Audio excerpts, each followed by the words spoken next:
And welcome to a Climate Conversation podcast. This podcast has been created to complement the documentary A Climate Conversation, which was really the vision and project of Walt Johnson. He's a geophysicist from Colorado, and he just really wanted to have an honest conversation with experts about this whole thing regarding climate. So Walt Johnson, welcome. It's great to have you. Thank you. And our spokesperson for A Climate Conversation is Dave O'Rourke. Dave, it's been a couple of weeks. Good to talk to you.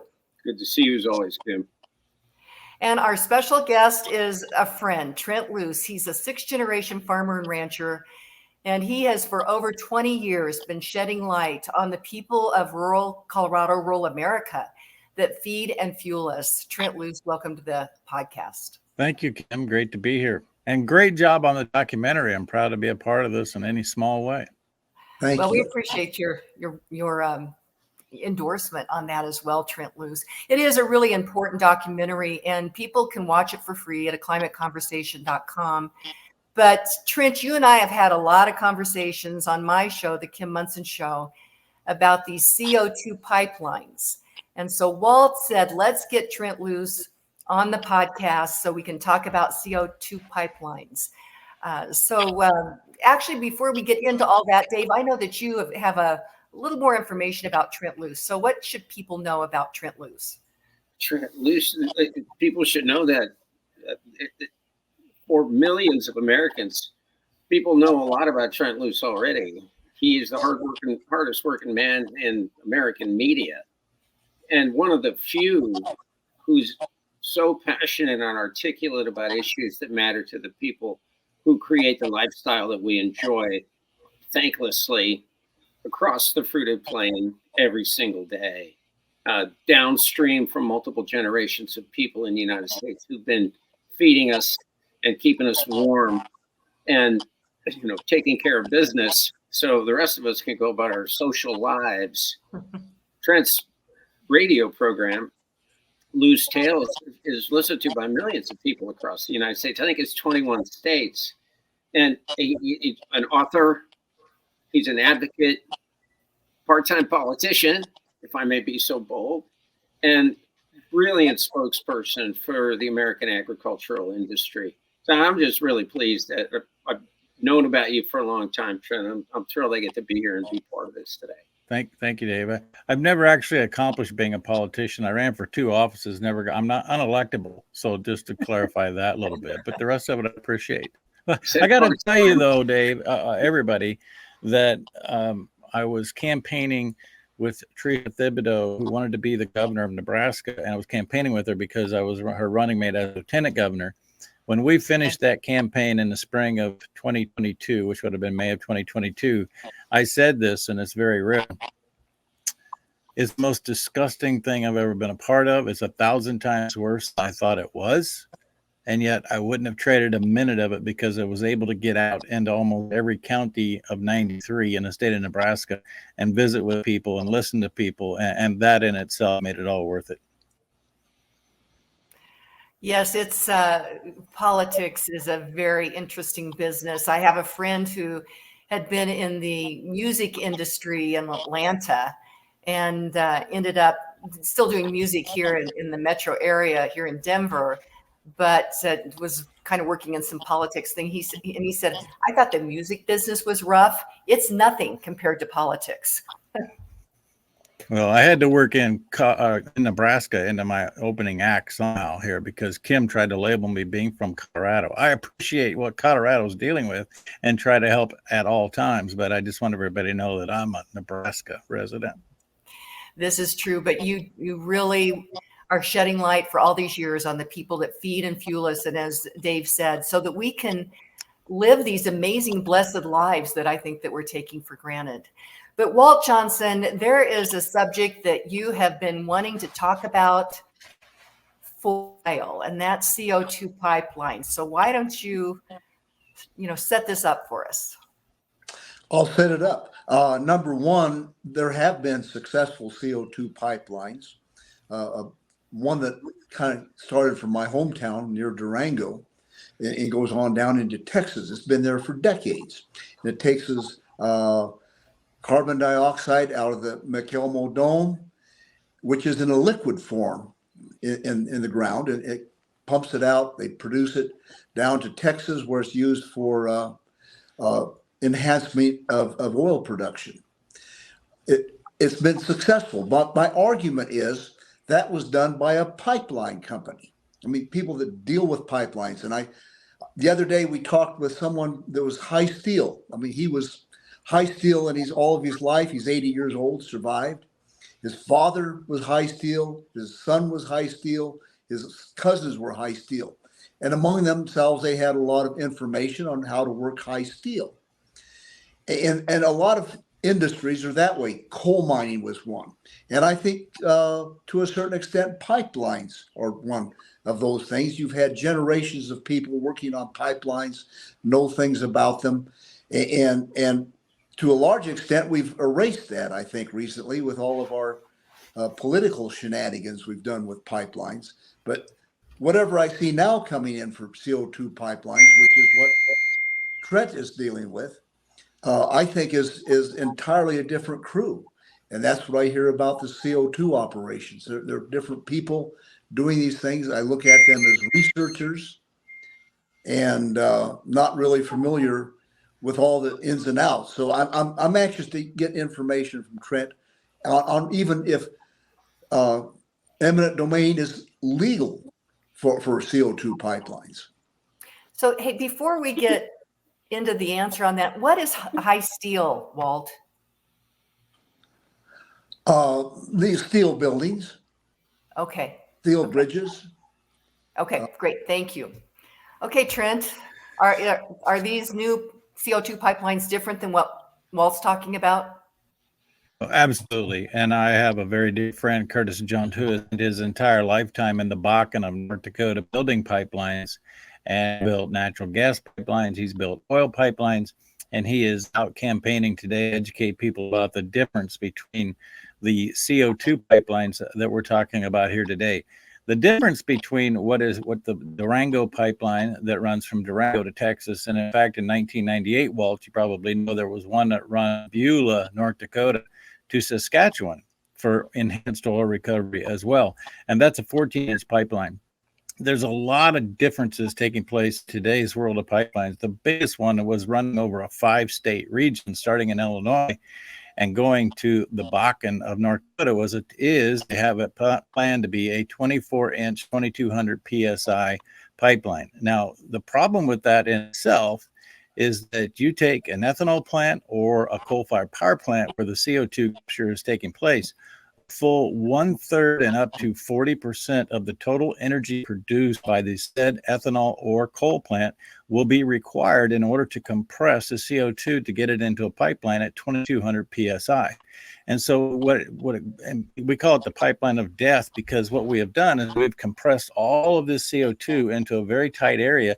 And then we use a massive amount of water to cool it from the steam form down to 32 degrees, which is what they transfer this high pressure CO2 in. To answer your question and kind of come back, and then we'll back into it, Walt, there is in no way, shape, or form should CO2 pipelines fall under the Fifth Amendment, which is a public use. CO2 is not a public use. It is a commodity that has today 17 commercial uses. I have friends that use CO2 beyond the enhanced oil recovery. I got a friend named Jeff Stewart who cannot buy CO2 today in North Dakota because they're creating a monopoly. He uses CO2 to clean radiators out of the big equipment in the Bakken. And so there's so many dynamics of all of this, but I'll remember the first day that a friend of mine in Nebraska, who's been in the ethanol business his entire life, he said, "Trent, you won't believe what we're going to do." And this was 3 years ago in January. I said, "Dwayne, what are you going to do?" He said, "We're going to put CO2 in a pipeline and send it somewhere else." I said, "Why would you do that?" He said, "Well, because we can't afford not to." Oh, what does that mean? And so that was my first exposure, and I started digging into it. And to be honest, there is a risk in putting this pipeline near people. And what we have happening in South Dakota right now, and the reason I have a button on that says South Dakota is not for sale, is that the state of South Dakota, thanks to extreme lobbying of Summit Carbon Solutions based out of Iowa, was able to coerce the South Dakota Senate and House and Governor Kristi Noem into signing and passing SB 201, which eliminated local control for CO2 pipelines. That's not setting well. In fact, the state of South Dakota is doing a referendum right now. And once those ballot initiatives are turned in, this Senate Bill 201 will be on the ballot in the general election this fall. And the core impetus there is you cannot lose local control. And the second part of that is that state did not want the local entity, being the county or township, to put forth setbacks. If you can't have local control on items that can be dangerous, and CO2, as much as it is a tremendous valuable commodity, all the new pork, chicken, and turkey packing plants that are built in this country are contained. They have a CO2 chamber, and that's how they euthanize the animals. It puts them to sleep. And I know, Walt, that you know of examples like Bios and different places where every single thing has been killed. CO2 is a tremendous commodity. If it's not handled correctly, it is a killing commodity, and we need to do all of these things. But to come back to the main emphasis, if this is a commodity, and if people are taking the CO2 and using it as a commodity and improving a beer, you can't drink a beer without CO2. It's part of the carbonation process, or soft drinks, or fountain drinks, and there's dry ice. Those are all products of CO2. But again, they're commodities driven by companies for profit. So what they have done, they being the government, dating back to the 45Q and 45Z tax credits of 2008, is that they said, we're going to give you a tax credit if you put in this pipeline, and in order for the pipeline to use it as an eminent domain, it has to be for, according to the Constitution, of public use. So they created this concept, which the whole climate conversation is about, is that CO2 is dangerous in our atmosphere. Well, we currently have 430 parts per million CO2 in the atmosphere. If you walk into any greenhouse USA, you'll see that they run the CO2 levels between 500 and 700 in terms of parts per million of CO2, because that's what's healthy for the plants. So what they've done in the Colorado area in Wyoming is that they are wanting to turn a tall grass energy, natural gas pipeline through Nebraska to put CO2 in this pipeline that's not fitted to handle CO2 and send it out to the the Denver Shale region underneath the city of Cheyenne, which creates a very big problem for me. And in the Bakken in North Dakota, they're wanting to put 1.5 miles deep under Oliver and Mercer County CO2 and just put it in there.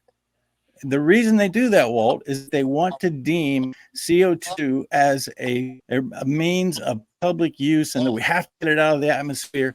That is a big scam so that they can use eminent domain to put these pipelines in. And that doesn't do anybody any good, including the plants that grow and you and I that benefit from CO2 in our daily life. That was a lot, Walt. Yes, it was. I'm digesting it here. Thank you. And yes, I think that's a scam they're using to get eminent domain. Well,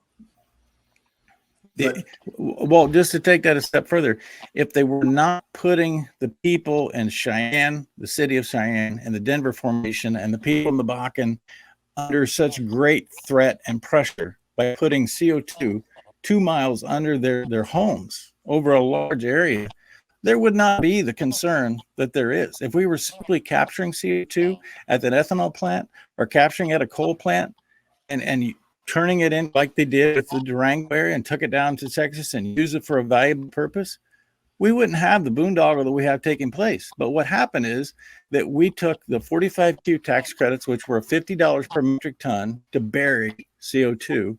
And then Trump approved in 2020, one of his last acts in December of 2020, approved the Use It Act, which the Use It Act said that we can use CO2 as part of the 45Q tax credit.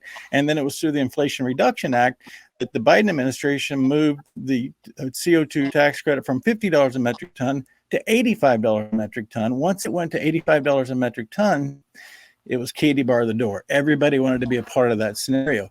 And I just asked this simple question: who needs tax credits? Warren Buffett got $35 million in tax credits just last year from wind subsidies alone. Just wind. That's it.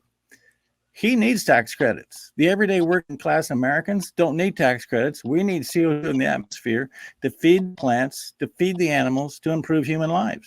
And that's getting lost in the equation.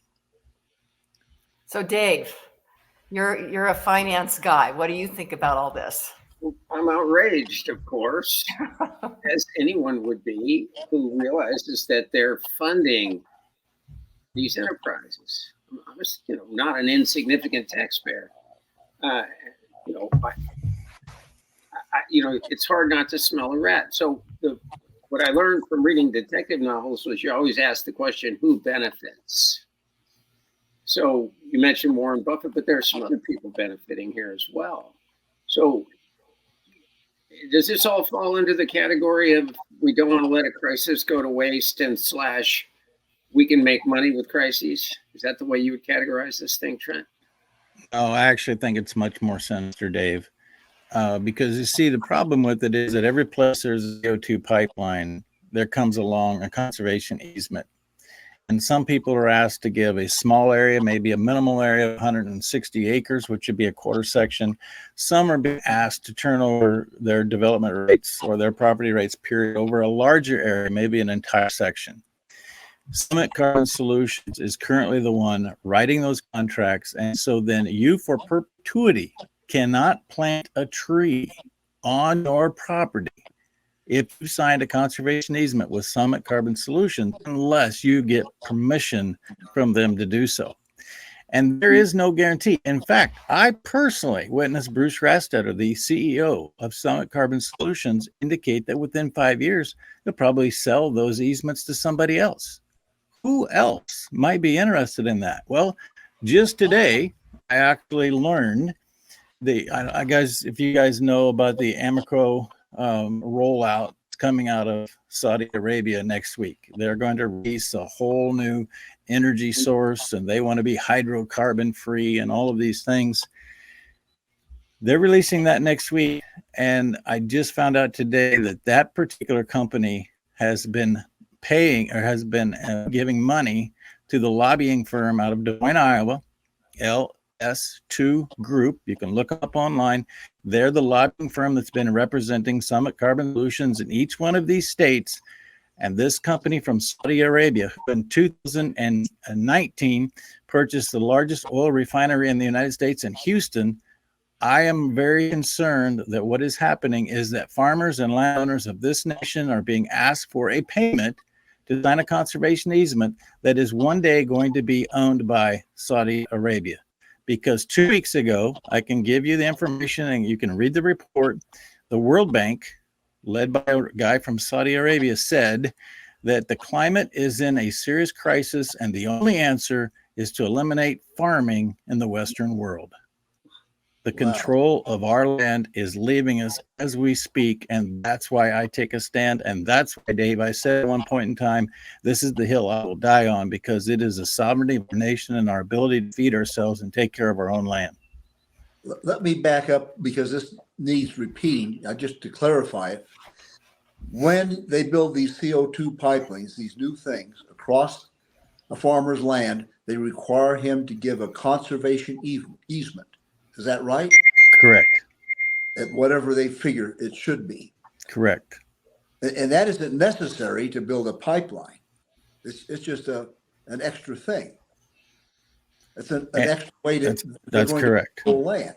And I have seen several of these, and guys, they're not any of the two alike. I might also mention that 4 insurance companies in North Dakota and South Dakota last year indicated that if you take a CO2 pipeline on your property and you receive a payment and sign a conservation easement for perpetuity, they will no longer insure you because the risk is too high when you have a CO2 pipeline on your property. Wow. Well, this is the broad category of land use, and the broader category of freedom, I suppose. And it shows up all kinds of places. I heard you recently, I'm not sure exactly when you did this, but I heard it recently, talked about this other scam in Oklahoma of Chinese nationals purchasing farmland by recategorizing it, not as farmland, but as marijuana growing land. Commercial property when they would put a marijuana house on it, correct? So we've got Saudi Arabians, Chinese, 10 million people coming across the border in the last 3 years. Where's this end? What is the purpose here? Control, communism, and control of the United States of America. At the same time, as you said, we have this unfettered immigration coming across the country with people, unlike any time in our history, in the streets all around the nation chanting death to America. That's happening every day. Well, maybe a good way to go about it is to have us not produce our own food anymore. We were one hanging shad away from a president who point blank said, Al Gore, point blank said in 2002 while campaigning that we should no longer produce our own food. We should be like oil and just import it. Well, since that point in time, we became not only self-sufficient in oil and energy, we were exporting some energy around the nation, around the world. And now we continue to erode the infrastructure of energy and food production in this country to the point where we will be relying on other countries for energy and food. And what has happened to the coal industry in the past since 2007 is an atrocity. And people just need the lights to come on to see what's happened here. In 2007, I was asked to speak to the Lignite Energy Council in Bismarck, North Dakota. And that was a group of coal folks who are out in the coal fields or in the coal plants or generating electricity. And 57% of the electricity in the United States in 2007 generated by coal-fired power plants. In 2024, we're barely at 20% of our electric grid coming from coal. Natural gas, fortunately, has filled the hole in that particular situation, but they're trying to kill natural gas and coal. And when we do that, in both regards, we will not have a steady, reliable supply of electricity. It's just shocking. And that, I live in the ungoverned state of California. I shouldn't say that because obviously it's overgoverned. Where we now mandated to have no internal combustion new vehicle sales. I think it's 2035. It's like something 11 years from now, there'll be not allowed to buy a car that's not electric. And we have an electrical grid that currently can't supply reliable energy under the current demand load. When you factor in another, say, 40 million electrical vehicles, it's simply impossible. It will not be possible to deliver reliable energy from that one piece of legislation. You start thinking about the drawdown from running a CO2 pipeline. I'd love to hear your thoughts about the irony of the tremendous amount of energy it takes to deliver CO2 through a pipeline. Again, 1/3 of the energy produced in a coal-fired power plant or ethanol plant is required to compress and get that CO2 in a pipeline to move. The great irony and the sad part of what you just described, Dave, and what we're dealing with right now is I could take you to Wisconsin and I could take you to friends of mine who have dairies who have been persuaded to put in a $40 million capture of methane from their dairy cows, compress that, and natural gas is 92% methane. So methane is natural gas. And so they are investing $40 million with the promise that they're going to decrease their carbon score. They're maybe going to get paid for the compressed natural gas. And do you know why they want to do that? Because California is demanding it. Do you know why everybody's told they have to reduce their carbon score? Because California is demanding it. The great irony is, as you just indicated, California is walking away from combustion engines. So what exactly are we headed for here? The other thing that everybody just needs to stop and say, well, there's a lot of stuff here, Trent. All you need to know, we are giving an incentive for carbon capture because carbon is bad for the atmosphere. But yet, what are we doing with the carbon dioxide that we're capturing? And this is where Walter started. And he's right. We're using it for enhanced oil recovery. We can increase the amount of oil that we pull through fracking by 15 to maybe 20% if we use a combination of natural gas and CO2 to get in down and where we've not been previously able to get. So we're actually asking people for an incentive to improve the environment because carbons are causing a problem so that we can send the CO2 to the oil regions of the nation and recover more petroleum. That makes sense to who? I'm a pro petroleum guy. I know that Earth continues to regenerate. This is not a fossil fuel. Petroleum is something that's naturally coming. That was the first lie we were told, that we would run out of oil by 2000. Well, we now have oil wells with more oil than they ever had. But don't tell me that we have to get carbon dioxide out of the atmosphere so that we can send it to North Dakota or Texas, to Midland, Texas, put it in a shale to recover more petroleum from the oil, from the soil. I'm not that stupid. So I think it was Hegel who first came up with the concept of the dialectic and the way that abuses tend to create their own solutions over time and history rolls forward. We were talking about peak oil 20 years ago. Are we talking about peak stupid right now? We've got, I mean, if you look at the list of things that people are not happy about as we head into the silly season here for the next election, you see things like the cost of energy, food inflation, immigration. All these things are interrelated. So if the Wisconsin dairy farmer has to spend $40 million, one farmer has to spend $40 million, is that going to make the price of cheese less expensive or more expensive? I don't know. What do you think? Are we headed to peak stupid? No, my fear, Dave, is that we are not hitting the law of diminishing returns yet. The chart is still going up. But just stop and think about that for a moment. Who can afford to spend $40 million as an investment for how to handle the methane from your farm? Only the big. Agriculture. I think the Department of Agriculture can probably do it. I have friends with 20,000 cows. And if I can remember the large dairies in California, and people had 2,000 cows. You'd be driving from Bakersfield through Tulare, and people would say, "Oh yeah, it's a big dairy over there. They got 2,000 cows." Guys, today I have friends with 20,000 dairy cows, and they tell me they're not big enough to compete. And it's because of all of these economies of scale that they're forced upon us in the name of being green that's causing these problems. And somebody's got to draw a line in the sand and say, no more. We're not going to do this. And if we don't do that, we're going to be in the dark, and our belly button's going to be banging our backbone.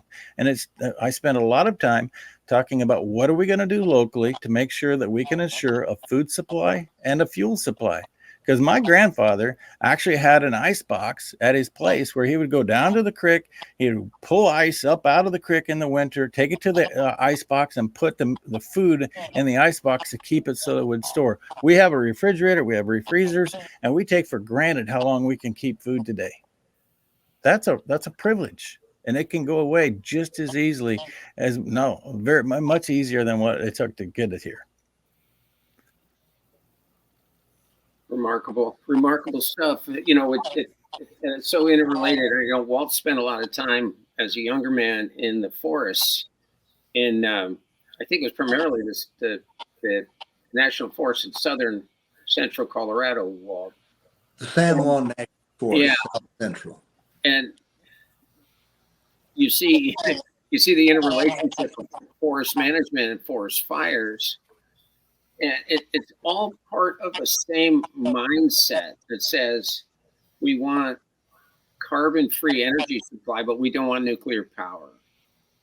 We want to turn off the gas and natural, but we don't want hydroelectric power because the salmon used to swim somewhere there, or the smelt here in the Sacramento area.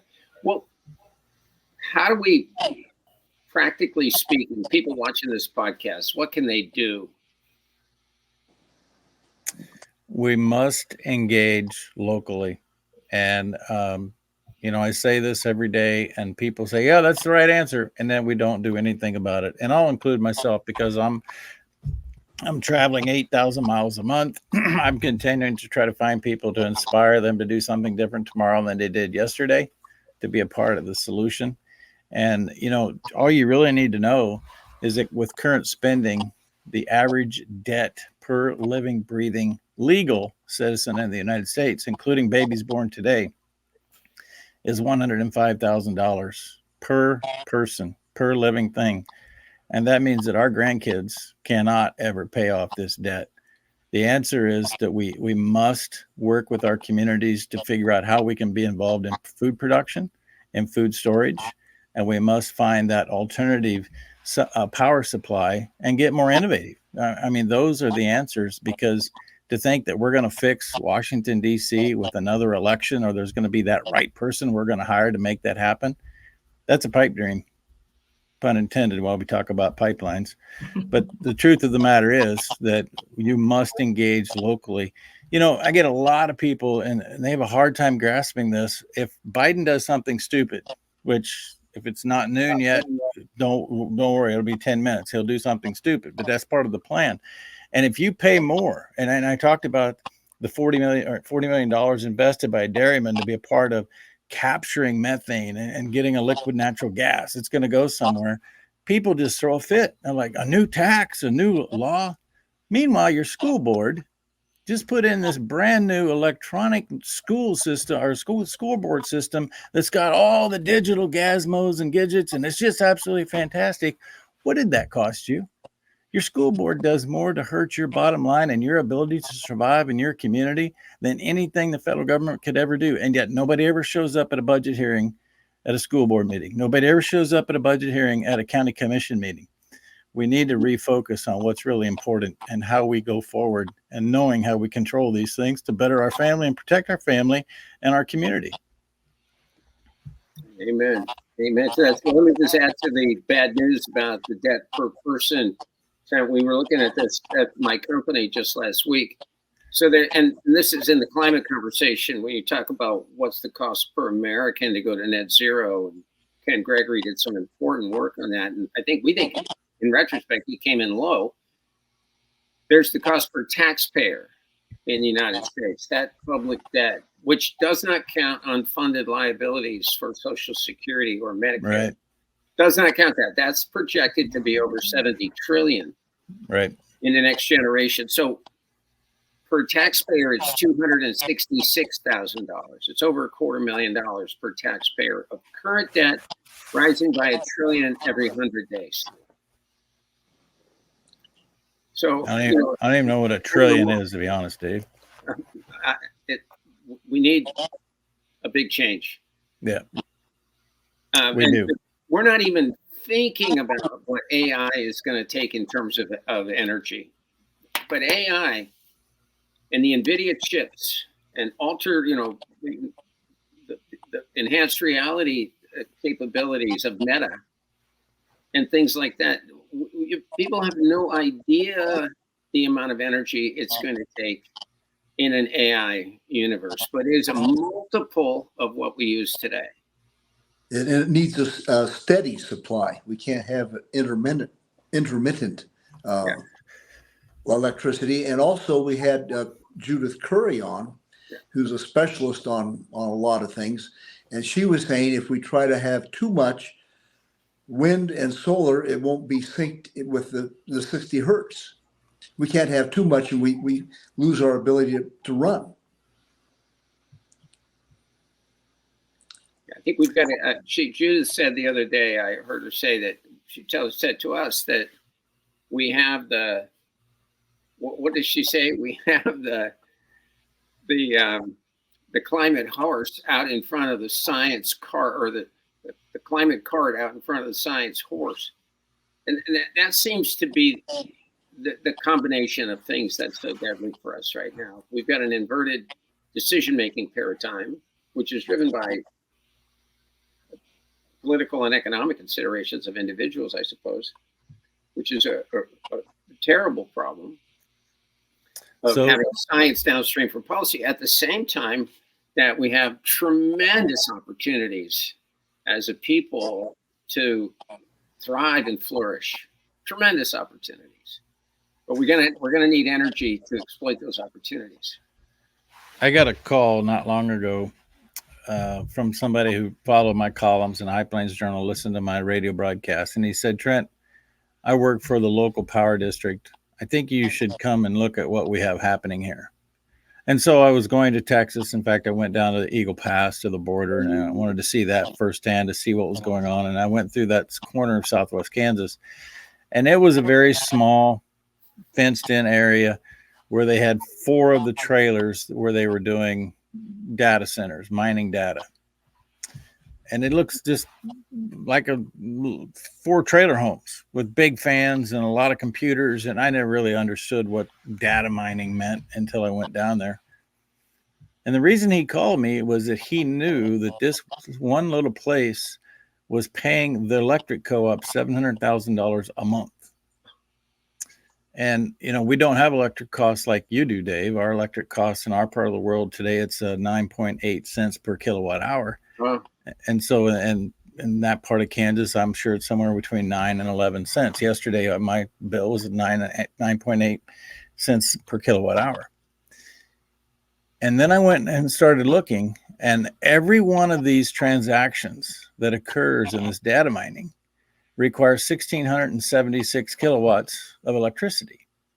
That is equivalent to over 2 months of an average household kilowatt usage. So every one transaction equates to 2 months of a typical household and their electric usage. And they're doing zillions of these transactions in one little spot all the time. And I talked to the electric companies, and they said something that Walt actually just confirmed. They said, we like them because they require a constant supply of electricity. There's not peaks and valleys. You know, that's the biggest challenge with making sure those gigawatts are going where they need to be when they're going, is that at night you're off peak and during the day you're peak, and you have to keep that balanced out. These data centers are just the same amount all the time. And I did just talk to some folks in the Bakken, as I mentioned before, because the Bakken is something that I focus on every day. And they've been putting data mining centers in the Bakken because the original intent was that we're still burning flares of methane gas on the oil field. They're building data mining centers that require massive amounts of electricity. And instead of tying them to what they originally said they were going to do, tying them to the methane capture off of the flare, instead of flaring it, they're getting electricity off the grid. It's like, this is a mess. Why are we continuing to tax our grid with electricity when we are wasting methane on all of these flares? You fly over the Bakken of North Dakota at night, and it's like, oh my goodness, what's going on down there? There's a fire. We got to fix that. Wow. So, Walt, what's your comments on that? I run into that also in a different sense. I run into people that have isolated natural gas with no pipeline to get it out, and they build a little generator, and then they put in one of those mining centers. And the game is to provide cheap electricity from a source that is basically not used. And that's becoming pretty common. That makes sense.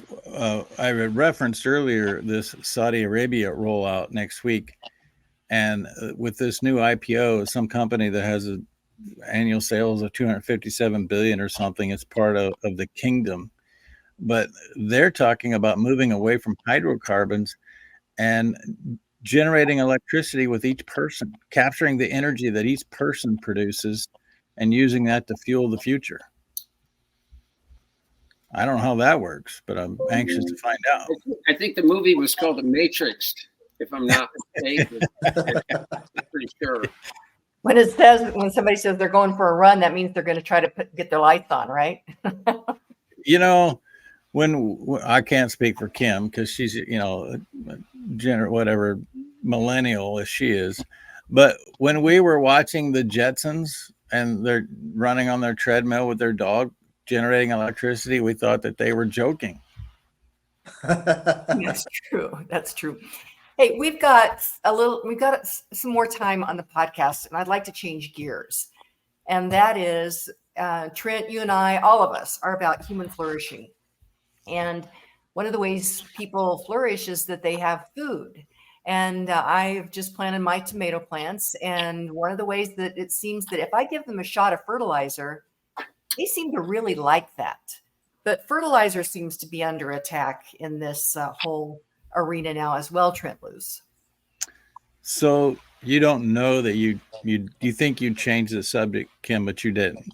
You're staying on the same subject, and Okay. that is what the government deems to be sustainable. So we've been talking about the CO2 pipelines, and we haven't specifically talked about sustainable aviation fuel, but it's part of what they're angling for. And they've convinced the corn growers that supply to an ethanol plant that you must have a certain carbon score in order to supply ethanol to the sustainable aviation fuel. And if they have sustainable aviation fuel with this green ethanol, they get $1.26 subsidy from the federal government for every gallon of sustainable aviation fuel they produce. And in order to qualify for that $1.26, you only have to have 10% of the fuel mix come from the green ethanol. And obviously I'm using air quotes.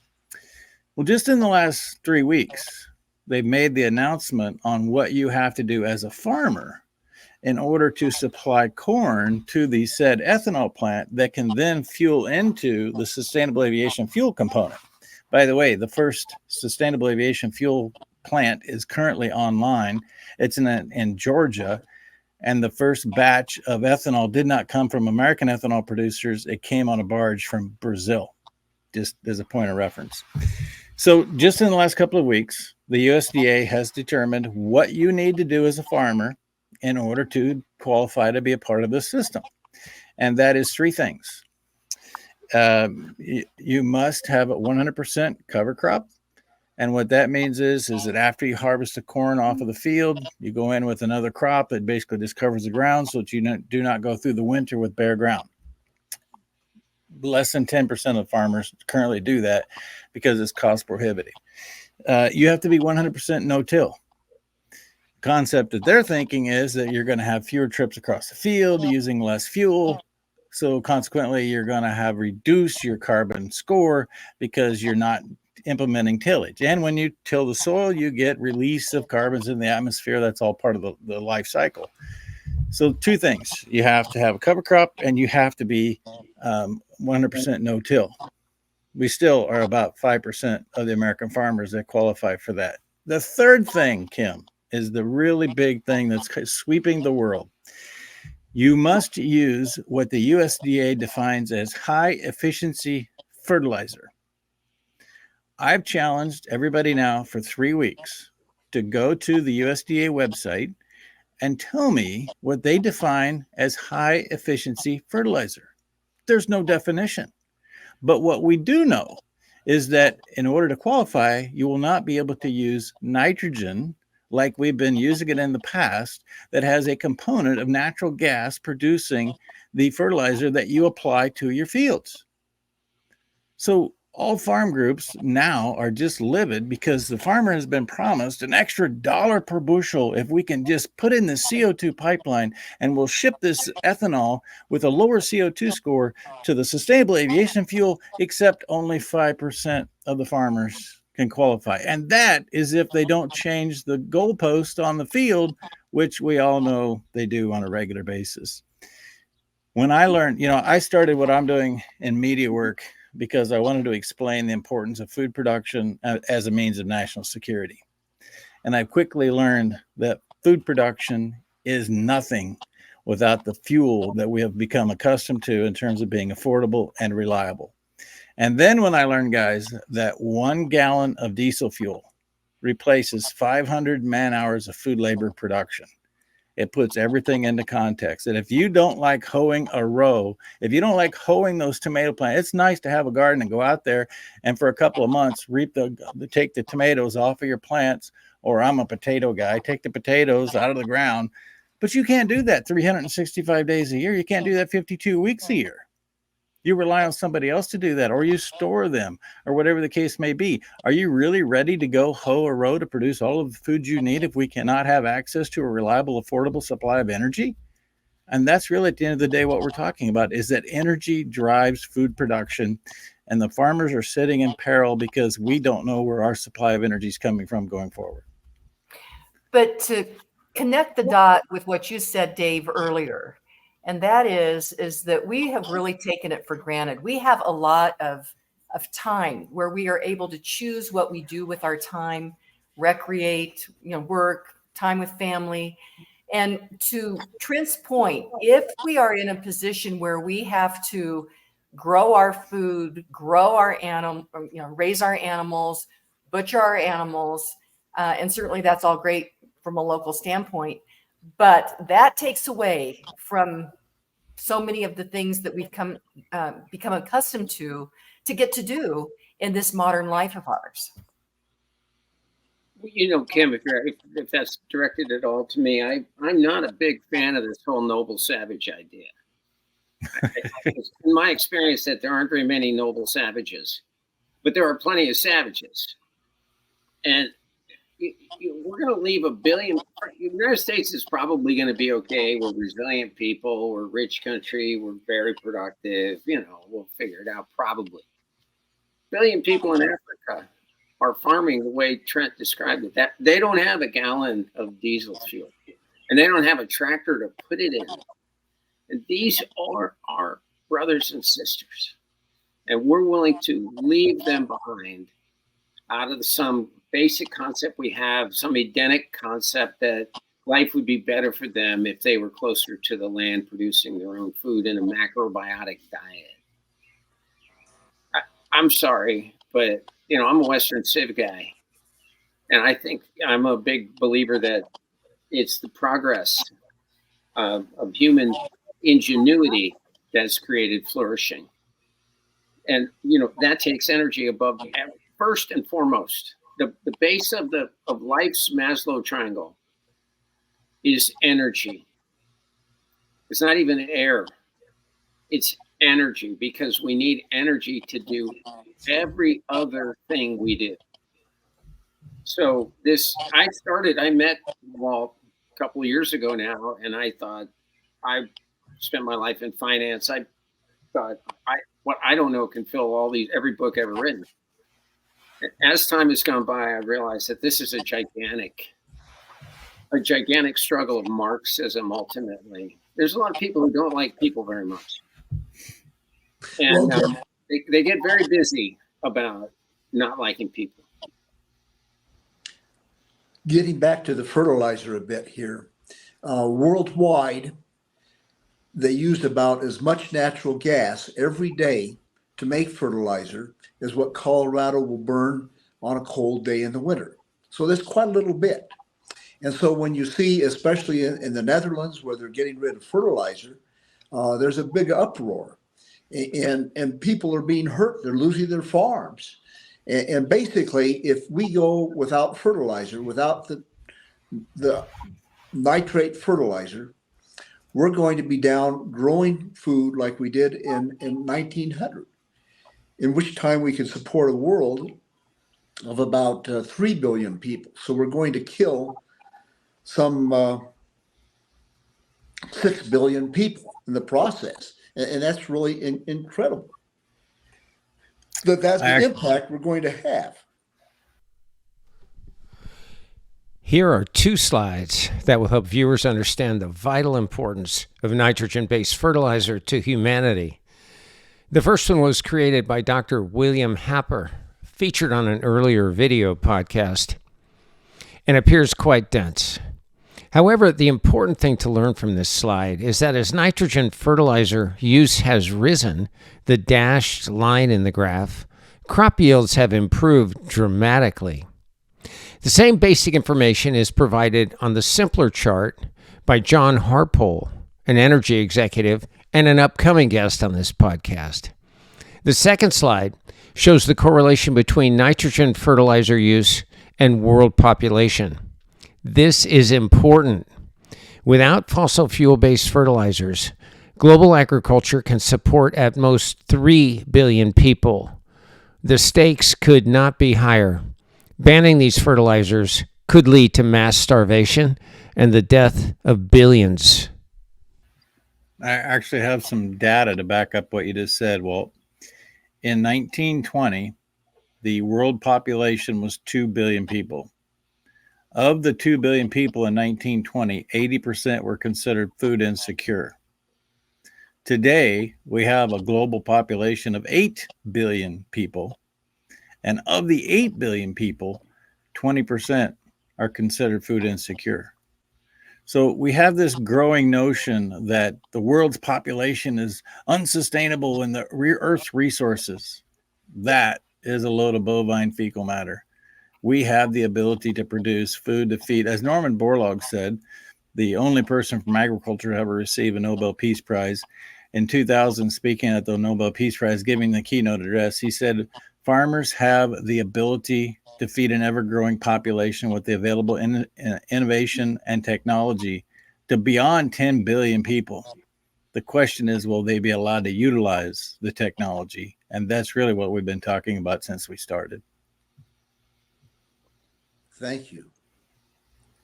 Well, and Dave, it goes to something you just said, and that is the creativity and innovation of really using our minds. You'd mentioned fracking earlier in the podcast, Trent. And remember when we were told that we were going to run out of oil? Was it Jimmy Carter? But then, engineers slapped on their creativity and innovation, and they came up with hydraulic horizontal fracturing. And we've got energy sources for many, many years. So when that happened, those that were crying wolf on having enough energy said, oh, then we need to work to keep it in the ground. And so it's just quite the circle that we have. But creativity, innovation of the human mind, we can solve any of these problems if we unleash human ingenuity. I agree 100%. That's what you always say on my show. Yep, it is. Thank you. You've been wonderful. You've added tremendously to our conversation. The listeners today have an opportunity to go to our website at climateconversation.com and see a host of different podcasts that have come from a great variety of different people. Your color, your perspective, your experience, your articulate nature, the deep digging that you've done into this subject has just been incredibly valuable. And I'm honored to have met you, and I hope you'll keep up the good fight. Thank you, Dave. When I get back to Marin County, I'll be looking you up one day soon. Listen, there's a beverage of your choice waiting for you here. Okay, I'll let other people fight over Sonoma's finest, so we'll find something better. And Walt Johnson, I know that you really have wanted to talk about fertilizer and these CO2 pipelines. I've learned a lot, and I've talked with Trent a lot about this. And thank you for everybody for this podcast, and thank you for all the contributions you've made in making the movie good. Thank you. And Walt, I want to tell you that you birthed an advocate for the climate conversation in North Dakota, because I know that you met my dear friend Senator Jeff Mangrum, and he's still handing out climate conversation DVDs. You got to watch this. You got to watch this. So shout out to Jeff Mangrum for continuing to be a voice for sound reason. Thank you. Thank you. I also gave a copy to Senator Kennedy, who's taken, I hear him using words out of our movie, actually. Excellent. Like what is the cost of doing? Or thank you. And Walt, you probably hear him using words that are not in our movie too. Anyway, hey, Trent Loos. Trent Loos, thank you. Well, Dave, I'll say thank you to you first. You're doing such a great job as our spokesman. And Walt Johnson, for you having the dedication and the vision to make all this happen. Thank you to you on that as well. And Trent Loos, you're just a wealth of knowledge. Thanks for being part of this. We really appreciate it. Just happy to be part of the team. Thanks, guys, for continuing the discussion on a regular basis. Absolutely. So we'll talk again soon. Thank you.